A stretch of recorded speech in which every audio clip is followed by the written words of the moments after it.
زبور پہلی کتاب اور اس کا چوتھا باب جو 8 آیات پر مشتمل ہے۔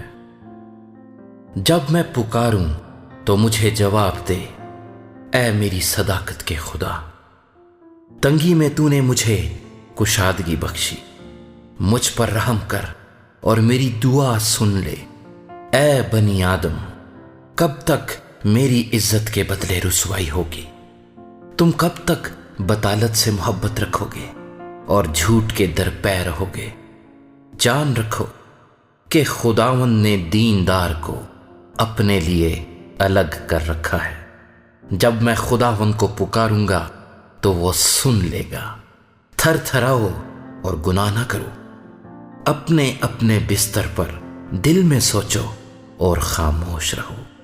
صداقت کی قربانیاں گزرانو اور خداوند پر توکل کرو۔ بہت سے کہتے ہیں، کون ہم کو کچھ بھلائی دکھائے گا؟ اے خداوند، تو اپنے چہرے کا نور ہم پر جلوہ گر فرما۔ تو نے میرے دل کو اس سے زیادہ خوشی بخشی ہے جو ان کو غلے اور مے کی فراوانی سے ہوتی تھی۔ میں سلامتی سے لیٹ جاؤں گا اور سو رہوں گا، کیونکہ اے خداوند، فقط تو ہی مجھے مطمئن رکھتا ہے۔